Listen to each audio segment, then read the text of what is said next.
buenas a todos. Hoy vamos a empezar a dar esta charla correspondiente con los biomarcadores predictivos de envejecimiento, situación que es extremadamente interesante porque el porcentaje de pacientes que está envejeciendo de forma patológica es brutalmente enorme y esto es un tema que o nos ponemos las pilas los médicos para poder controlarlo objetivamente o literalmente va a acabar con cualquier sistema de salud.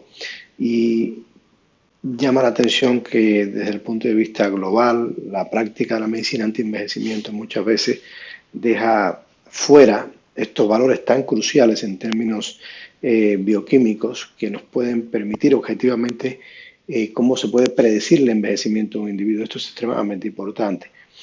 Espero que la podamos disfrutar. En esencia, hablaremos de qué son los marcadores predictivos de envejecimiento, por qué son tan importantes, cómo utilizarlos en la práctica y las evidencias que hay con respecto a los mismos. Sin lugar a duda que son absolutamente interesantes. Vean que uno de los fenómenos que cumplen estos biomarcadores es que muestran los riesgos de enfermar en forma objetiva. Son funcionales por excelencia y eso es muy importante porque es de fácil investigación, de fácil estudio y están verificados por expertos de salud de la A a la Z.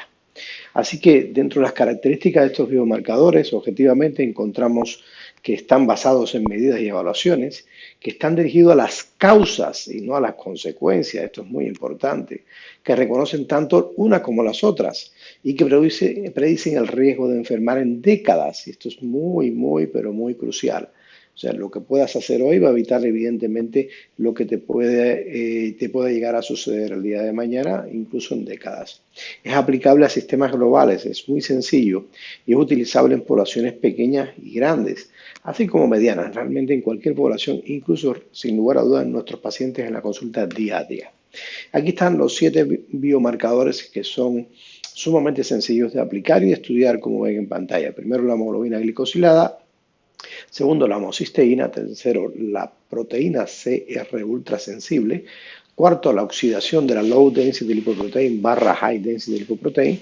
Quinto, la 8-oxoguanina. Sexto, la vitamina D, los niveles de vitamina D, de 25 hidroxivitamina D, no de 1.25. Y séptimo, la primera orina de la mañana en cuanto al pH. Vamos a ver qué nos dicen y qué significan cada uno.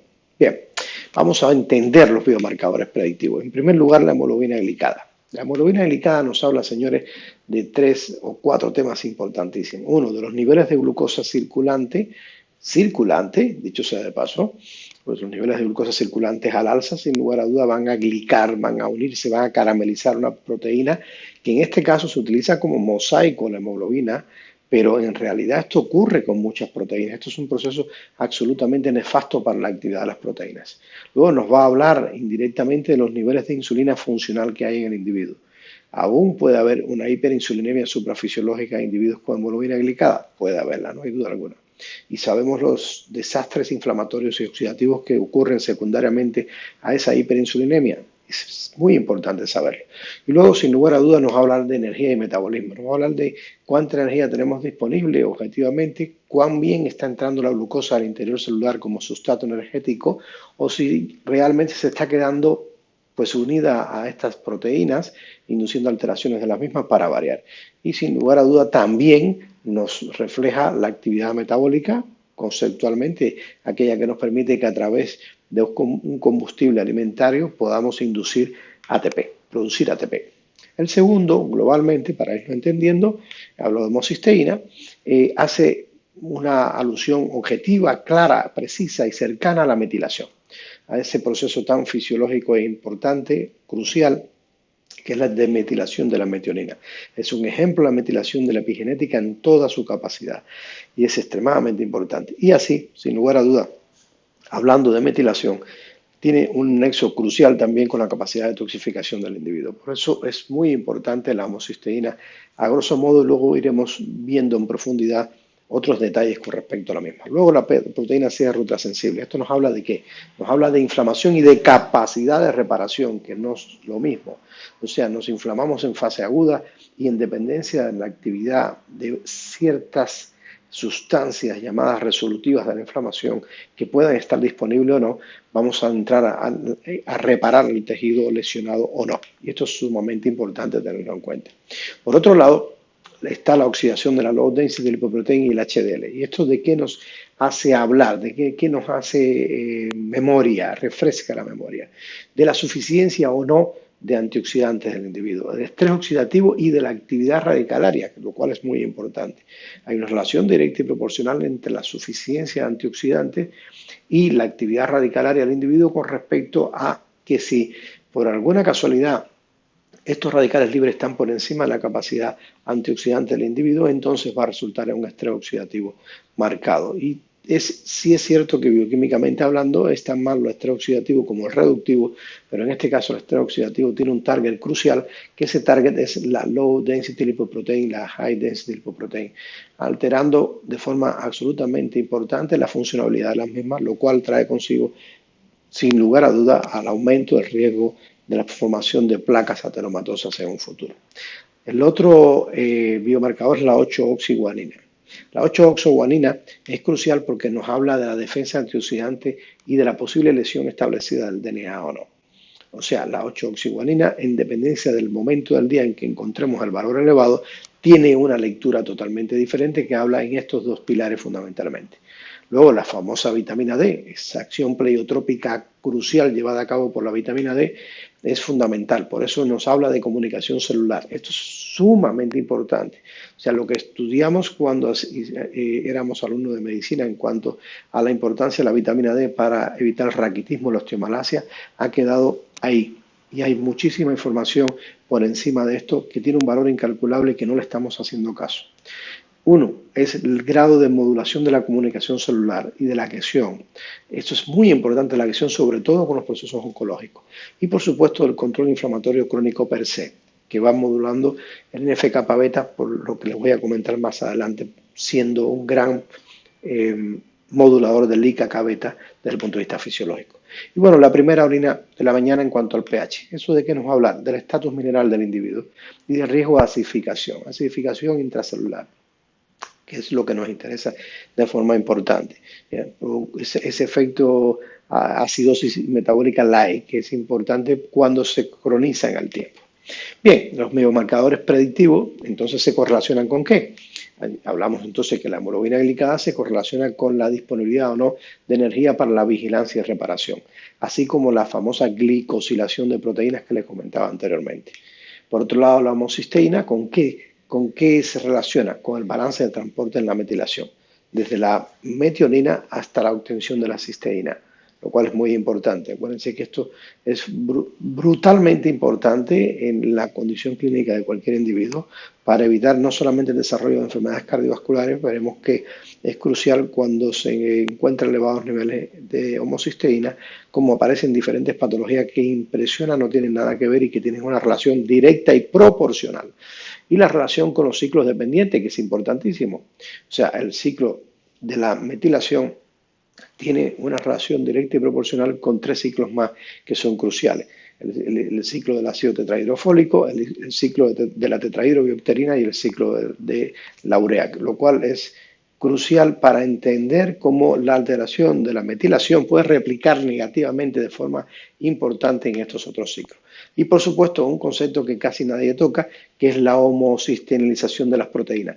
Como la hemoglobina glicada glica proteínas, la homocisteína elevada homocisteniliza las proteínas, que es una acción similar, dicho sea de paso, devastando la capacidad funcional de las mismas. Y la proteína se reactiva con daño y renovación tisular. ¿Qué capacidad de renovar el tejido dañado tengo? Va a depender en gran medida de mi capacidad de inducir una elevación sostenida y a su vez controlada a la proteína CR ultrasensible.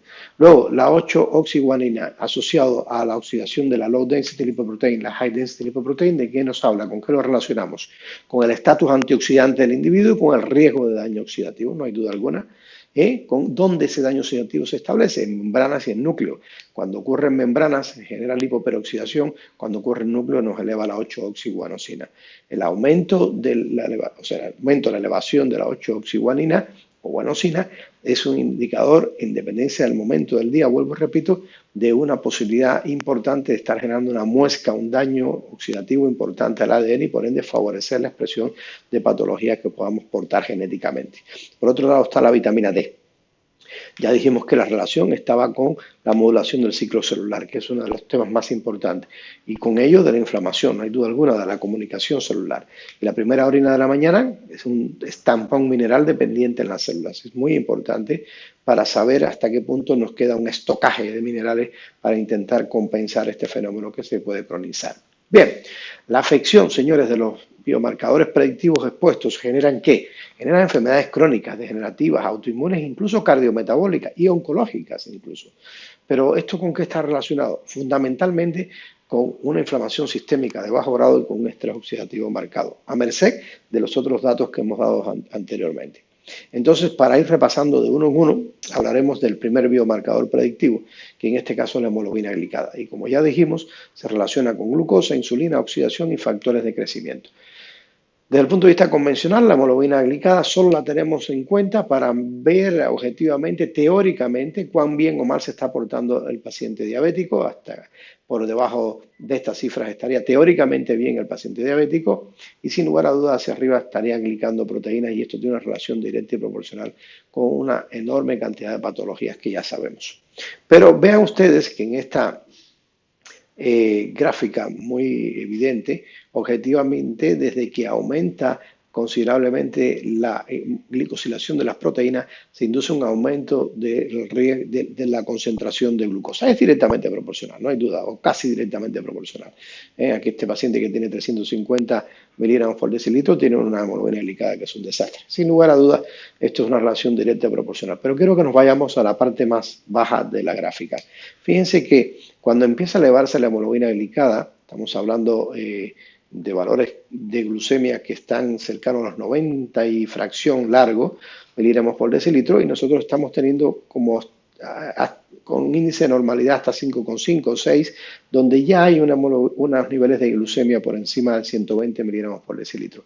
Y esto hay que tenerlo en cuenta. Lo ideal es que estuviésemos por aquí, o realmente hoy lo que se está mostrando es que es más importante estar por aquí, estar por debajo considerablemente de lo que habitualmente estamos considerando como patológico, ¿no? ¿Por qué? Porque deja de ser algo para medir el paciente diabético, para ser una herramienta crucial para medir un paciente de a pie, que no es diabético y que si no hacemos las intervenciones necesarias va a convertirse en un paciente diabético, entre otras patologías. Fíjense que cuando se asocia a las patologías, y esto es duro, pero es una realidad absoluta, la contracción del cerebro, la restricción de la actividad cerebral, el envejecimiento cerebral está marcadamente relacionado con la hemoglobina glicada. Y vean ustedes que es bajo justamente cuando tenemos hemoglobina glicada por debajo de 5,2.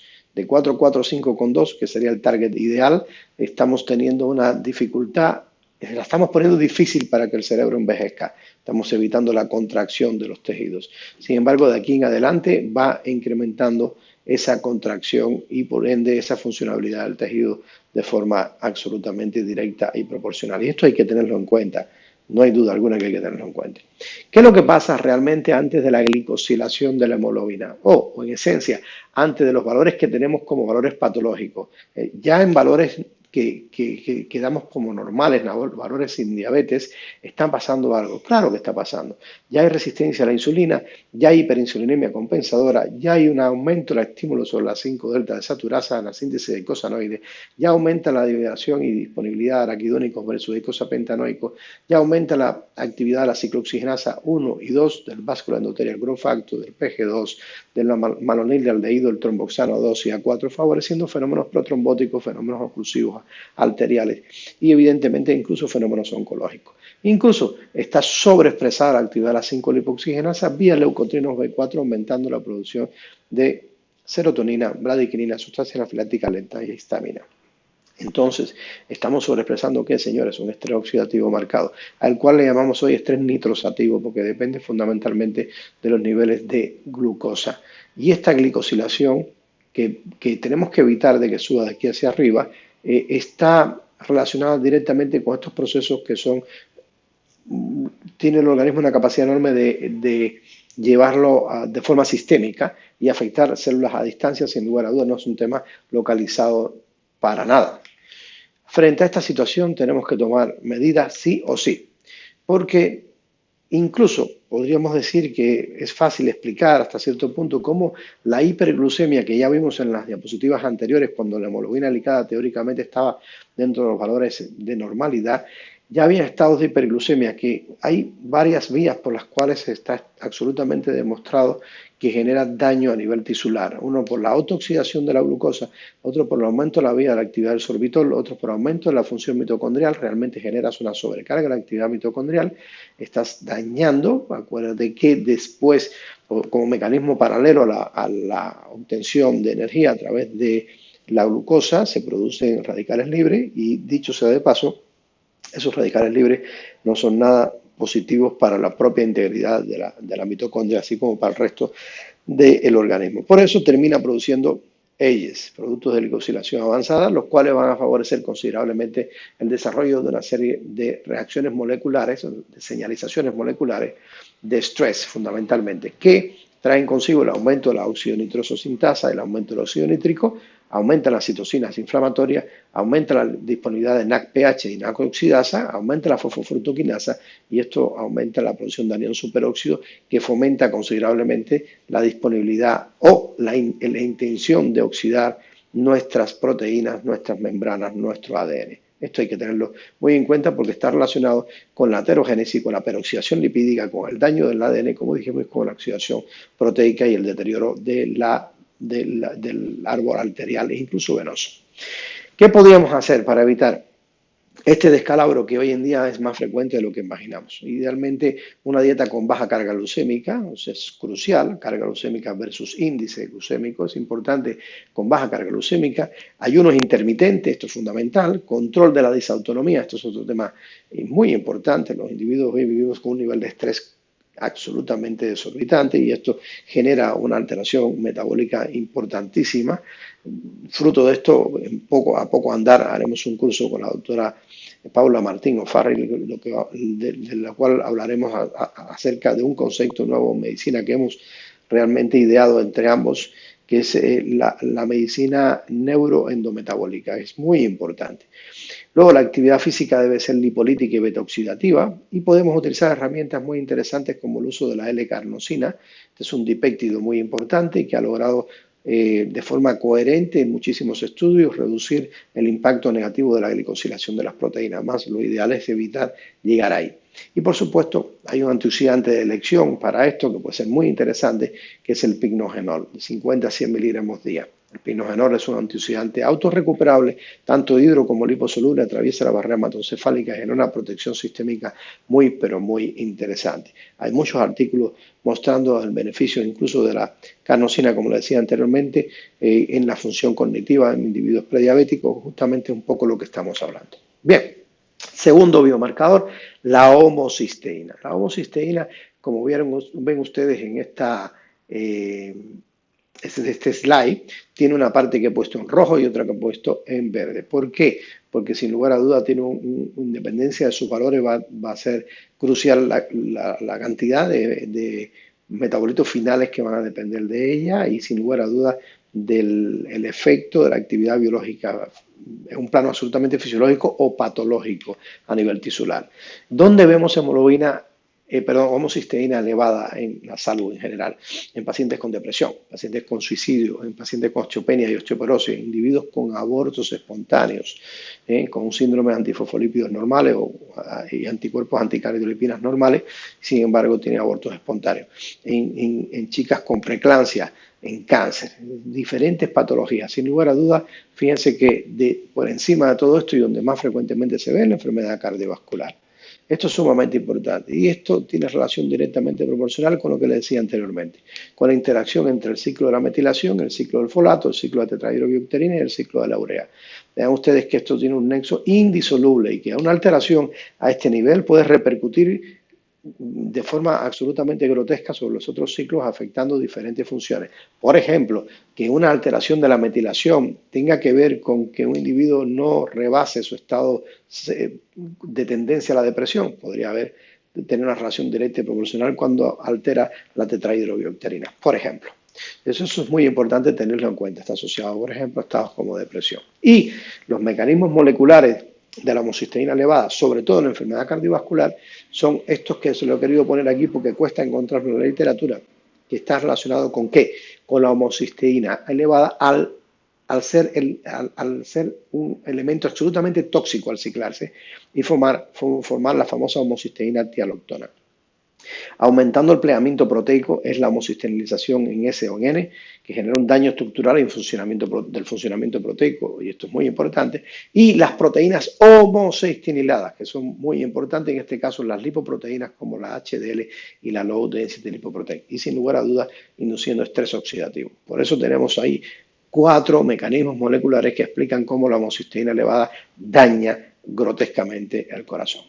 Bueno, y por si fuera poco, esa homocistenilización de la LDL es un factor proinflamatorio importante que aumenta la susceptibilidad a la oxidación y la respuesta de macrófagos, aumentando la FUAN-cell o células espumosas, que es un caldo de cultivo para el desarrollo de la placa aterosclerótica. Por otro lado, también se homocisteniliza el fibrinógeno y esto fomenta una presencia de trombos resistentes a la lisis.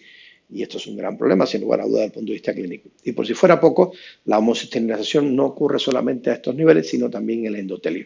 Y genera una disfunción endotelial absolutamente importante, donde se gesta en gran medida parte de nuestro sistema inmunológico y donde se gestan una cantidad enorme de señalizaciones de nuestras células con el endo y con el extravascular. Esto es muy importante. Vean que cuando hablamos de homocisteína como factor de supervivencia en enfermedades coronarias, vemos una relación directa y proporcional a la elevación de la misma y el aumento de la muerte por enfermedad cardiovascular, en este caso, enfermedad coronaria. Y vean que la línea de corte para que esto no suceda es cuando tenemos niveles por debajo de 6. Realmente hoy en día la American Heart Association pide que hayan niveles por debajo de 8 y los laboratorios en Europa siguen teniendo niveles muy altos para tanta evidencia que hay hasta la fecha. Estamos hablando de que hablan de valores de normalidad hasta 12 y 15 miliosmol por litro, lo cual es una burrada literalmente hablando. Vean ustedes cómo aumenta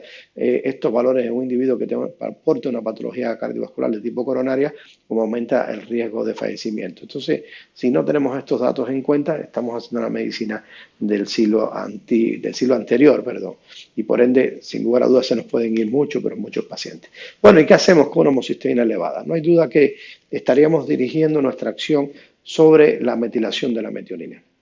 Ese proceso fisiológico tan interesante, que depende en gran medida de estas 3 vitaminas del complejo B, B6, B9 y B12, que depende en gran medida de donadores de grupo metilo, esa adenosylmetionina, que depende en gran medida de trimetilo, dimetilglicina, aquí están los dos. La dimetilglicina es el famoso ácido pangámico reconocido o muy dado a conocer por los rusos, y el de clorhidrato de betaína, y hasta cierto punto nos podríamos preguntar, ¿y es interesante bajar el aporte de metionina? Pues veamos que las fuentes fundamentales de metionina son las carnes rojas y unas más que otras, no hay duda alguna, pero cuando nosotros hacemos alusión a esa cuestión, hay respuestas donde ya se ven que hay mecanismos muy interesantes de control de estrés oxidativo, generando una restricción de metionina por un grupo muy bueno de estudio de una universidad en Valencia, que es el grupo que es de Ángel Nadal, exactamente, que ha hecho de forma muy objetiva y ha demostrado el beneficio que tiene restringir metionina. Por eso, hasta cierto punto, es uno de los mecanismos por los cuales se explica, consecuentemente, que las dietas vegetarianas tengan la capacidad de generar tanta protección a nivel cardiovascular. Bien, tercer biomarcador. Aquí tenemos nuestra querida proteína C reactiva ultrasensible, no la normal, ultrasensible. Sabemos que es una proteína reactante de fase aguda y esto es fundamental, y sabemos también que hay una relación directa y proporcional entre su elevación con la inflamación crónica per se, que es igual al defecto reparador sistémico fisiológico, y que un organismo sano repara sin la PCR, la cual se encarga de llamar a la reserva para completar la reparación iniciada y la termina actuando como proteína reactante de fase aguda. O sea que, en buena ley, es imposible que se repare un tejido que ha sido dañado cuando se mantienen niveles elevados de PCR. Vean esta diapositiva, qué interesante cuando se interacciona la PCR con otras moléculas que tienen un perfil similar y que actúan sinérgicamente como la LPPLA2 y aumentando el riesgo cardiovascular. En este estudio, el estudio ARIC, que mostró objetivamente la relación directa y proporcional en los niveles de PCR con unos niveles bajos de LPPA2. Sin embargo, aquí se disparaba de forma absolutamente objetiva, se multiplicaba el riesgo de forma extremadamente importante. Cuando se elevaban los niveles de LPPA2, aumentaban los niveles de PCR también. Actuaban sinérgicamente para generar un mancomunado de esfuerzo por acabar con la vida del individuo portador de estas alteraciones. Por ende, en realidad lo que hay que tener en cuenta es que esta triada de inflamación crónica local o sistémica y el déficit crónico en la reparación tisular nos lleva al desarrollo de la enfermedad crónica. Y a su vez, esta incentiva lo anteriormente explicado. Tener en cuenta que cada 40 segundos hay un norteamericano que sufre un stroke. Y hoy sabemos que realmente el asunto no está basado en el propio colesterol, eso lo sabemos ya, creo que es de conocimiento general, sino que está basado en la inflamación. El estrés oxidativo y la inflamación es uno de los mecanismos que explica objetivamente con mayor profundidad el impacto que genera sobre la enfermedad cardiovascular, así como otras entidades que hemos hablado paralelamente. Vean cómo, siguiendo dándole soporte a la PCR, cuando se añadió la PCR al conocidísimo estudio Framingham, que ya sabemos todo, y que está relacionado justamente con los eventos cardiovasculares, consecuentemente cuando se añadió la PCR, se indujo una elevación extremadamente alta de los factores que llevaban a los eventos cardiovasculares. O sea, en la medida que la proteína C reactiva, vean ustedes aquí en azul por encima de 3, se dispara el riesgo de eventos cardiovasculares. Sin embargo, si la proteína C reactiva es por debajo de 1, los eventos cardiovasculares bajan de forma importante. Y esto es crucial tenerlo en cuenta porque nos habla claramente de que es un marcador que se nos viene a aunar a lo que ya sabíamos en medicina con respecto a los eventos cardiovasculares. Bien, ¿cómo podemos manejar la PCR? Siempre que tengáis una PCR elevada, piensa que tienes una disfunción endotelial. Es con creces la herramienta más clara y objetiva desde el punto de vista analítico para saber si tienes una disfunción endotelial. Buscar siempre detrás que hay un TNF-alfa elevado. Esto es muy importante. TNF-alfa, interleuquinas proinflamatorias siempre suelen estar elevadas y suelen ser la causa fundamental de la PCR. Recuerden que la PCR se sintetiza sobre todo a nivel hepático y es secundaria a su síntesis a elevados niveles de citoquinas inflamatorias. Por ende, otra cosa paralelamente muy importante a estudiar en los individuos con PCR sostenida en el tiempo de forma elevada es estudiar los ácidos grasos eritrocitos, ratio araquidónico, partido eico, sapentanoico, barra docoxa hexanoico, así como el ácido palmitoleico que está teniendo cierto rol importante en el contexto metabólico y sin lugar a duda la serie 6 para ver qué grado de araquidónico no solamente sino de diomo gamma linolénico y gamma linolénico. Como mínimo eso. También podemos mesurar a través de este estudio los niveles de ácidos grasos trans que muchas veces se elevan en individuos que no comen alimentos con trans, sino que están expuestos a un gran estrés oxidativo con niveles de ácidos grasos poliinsaturados altos en membrana que tienen dobles enlaces con dobles cadenas susceptibles de oxidación. Y explorar la presencia del leaky gut.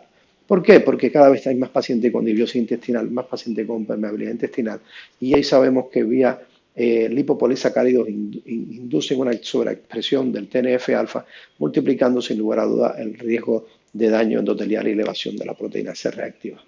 El cuarto y quinto biomarcador nos habla de qué? De oxidación de la low density lipoprotein y el HDL, así como de la 8-oxiguanina, 8-oxoguanosina.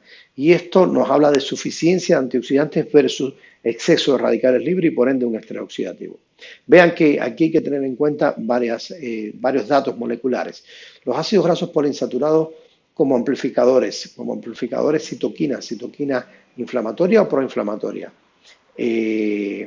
O antiinflamatoria, perdón. Son moduladores importantes que intentan aportar indirectamente elementos resolutivos de la inflamación.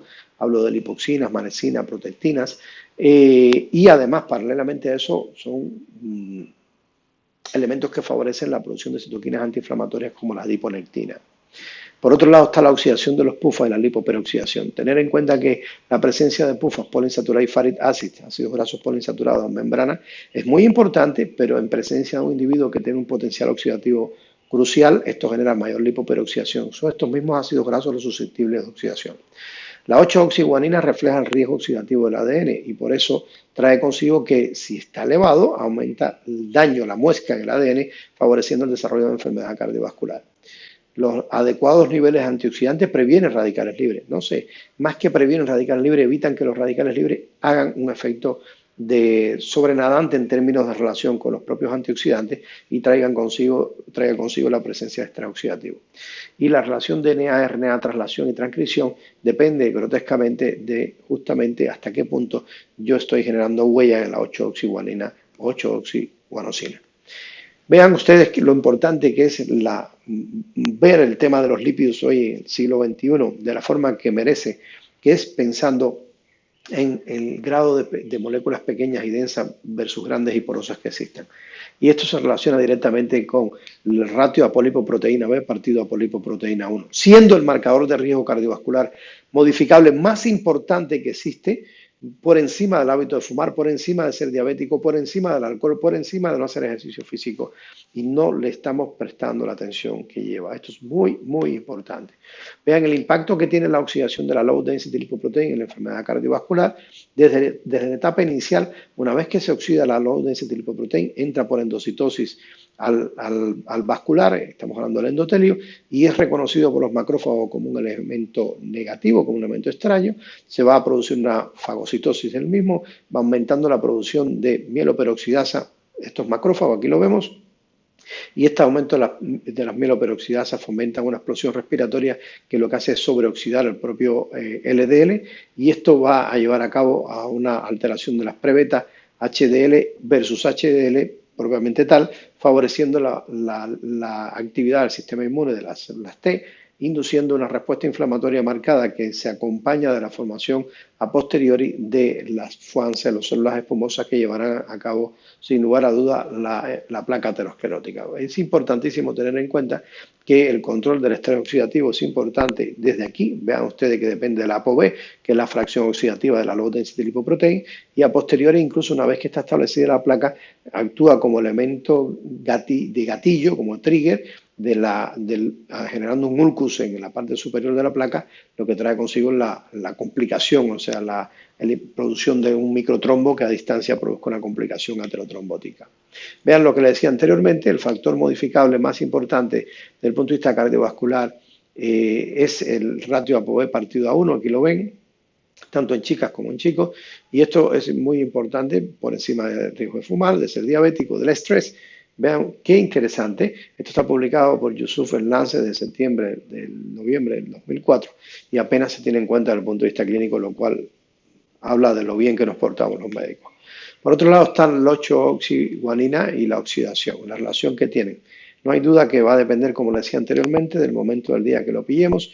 Lo normal es que haya una tendencia a la oxidación diurna y una tendencia al reparo nocturno. Y esto está relacionado consecuentemente con los niveles de 8-oxiguanina.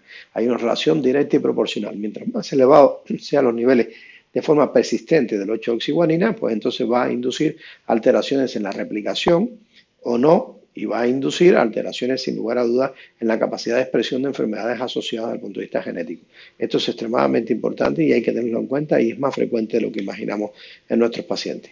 El sexto biomarcador predictivo es nuestra queridísima vitamina D. Niveles de 25-hidroxivitamina D juegan un rol crucial.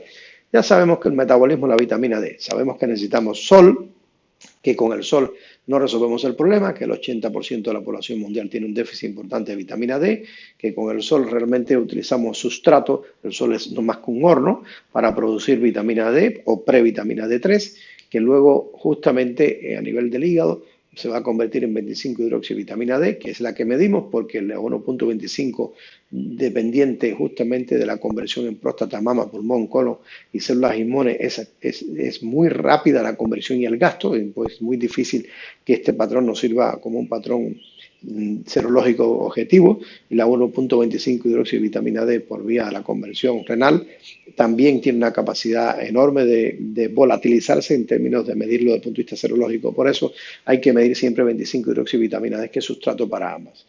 Tener en cuenta que dentro de las generalidades de la vitamina D están algunas muy básicas y cruciales. Una que depende de colesterol, o sea, la fuente más importante de vitamina D es el propio colesterol, que modula la adhesión molecular celular, esto es crucial, que modula la comunicación celular, que protege las células cerebrales, en este caso de vasos sanguíneos y óseas, de forma importante de los factores inflamatorios y de estrés oxidativo, que tiene propiedades antineoplásicas, que tiene una pobre absorción digestiva y todo esto acompañado de que su déficit aumenta la PCR y las interleuquinas inflamatorias, que tiene una relación inversa con la insulina resistencia, que modula el FKB beta vía IKK beta y que necesitamos tener un valor mínimo entre 60 y 80 nanogramos por mililitro como mínimo.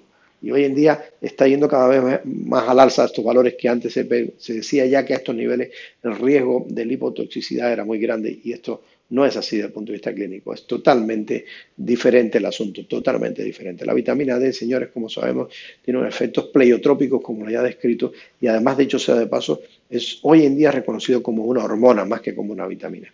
Por eso es crucial en la comunicación celular. Es fundamental en la comunicación celular de forma 100% objetiva. Llama la atención que todas las células de inmunidad tienen receptores de vitamina D. Por ende, esto evolutivamente no es por gusto, es por la importancia que tiene para justamente la inmunidad. Y en la capacidad de crecimiento tisular es fundamental, vía modulando caderinas, y esto es fundamental, sobre todo como elemento antioncogénico. Y sabemos que es una de las vías de apertura para que los procesos neoplásicos se abran paso, nunca mejor dicho.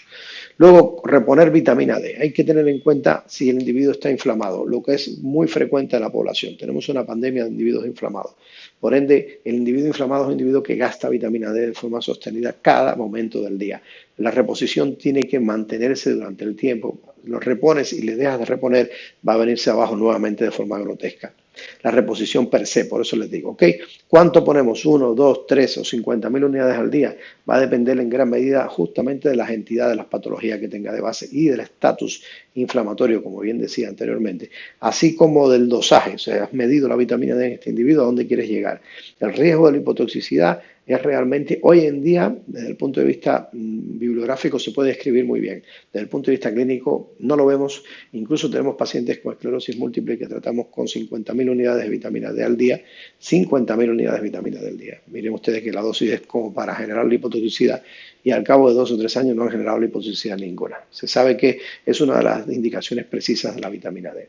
Bien, el séptimo biomarcador, llegando a lo final, es la primera orina de la mañana, después de por lo menos 6 horas de descanso. ¿De qué nos habla esto? De la reserva mineral celular que tiene el individuo y del riesgo de acidosis metabólica light. ¿Ok?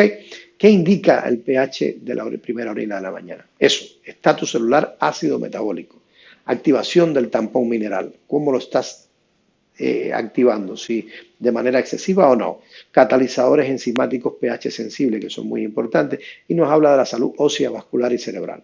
Y sin lugar a duda en el medio de esto está nuestras células que tenemos que proteger, tenemos que hacer una medicina adecuada al momento en que vivimos, que es una medicina celular por excelencia. Este biomarcador crucial y tan sencillo de estudiar está relacionado objetivamente con que un exceso de ácido en la mañana, es un pH bajito entre 5 y 6,4, que no es infrecuente, sobre todo en individuos que cenan muy tarde y cenan cargados en proteínas de origen animal, se genera clínicamente, se asocia clínicamente con sensación de agotamiento matutino, dificultad para que se empiece a elevar el cortisol fisiológicamente en la mañana y bajando el rendimiento. La reparación saludable va a depender justamente de esta zona de confort, donde debemos tener un pH que sea neutro, entre 6,5 y 7,5. Y para que vean que los extremos todos son malos, la enfermedad catabólica, la destrucción, el pH se vuelve absolutamente alcalino. O sea, tenemos que buscar estar en el ambiente de neutro, pH neutro. Aquí estaríamos hablando de una patología catabólica, de un compromiso importante del nitrógeno, secundariamente muchas veces el catabolismo proteico, y aquí estaríamos hablando de un aporte excesivo de proteínas de origen animal, una acidificación importante del contexto celular y sin lugar a duda esto dificulta la funcionabilidad del mismo. Integrando los biomarcadores, pues tenemos esta imagen muy bonita, insulinoresistencia, radicales libres increciendo. Esto trae consigo alteraciones a diferentes niveles. Aumenta la presión arterial, disminuye la capacidad de tox, hay que tener una homocisteína por debajo de 6, ojalá. Esto se relaciona con diferentes patologías que ya conocemos nosotros, ¿cierto? Desde el síndrome ovario poliquístico, el hirsutismo, la estatosis hepática no alcohólica, a la acantosis nigricans. Y por otro lado, aumenta la PCR ultrasensible. Esto está relacionado de forma importante con estas patologías anteriormente mencionadas e incluso con lesiones endoteliovasculares. Por otro lado, disminuye la disponibilidad de óxido nítrico. Esto está relacionado con disfunción endotelial también, al igual que la PCR, y aumentan los ácidos grasos libres, aumentando la disponibilidad de visceral fat o grasa visceral. Por otro lado, aumenta la oxidación de HDL, LDL y 8-oxiguanosina o guanina, lo cual fomenta el riesgo de desarrollo de enfermedades cardiovasculares y, por otro lado, enfermedades que dan al traste con la expresión genética que puede aportar el individuo, alteraciones relacionadas con la inflamación como factor protrombótico PAI1, que es el inhibidor de activador del plasminógeno, que produce estas paquetas pegajosas y aumento del fibrinógeno como marcador importante de elementos protrombóticos. Por eso es importante tener una hemoglobina glicada por debajo de 5 para saber que tengamos control sobre estos fenómenos. Y de esta manera, de una forma sencilla, con 7 análisis, muchos de ellos que puedes hacer desde la propia consulta, puedes obtener datos cruciales para hacer una medicina predictiva sin complicar tanto la cosa desde el punto de vista de manejo. Y con esto, pues llegamos al fin. Espero que hayan podido aprovechar la información que le vertimos.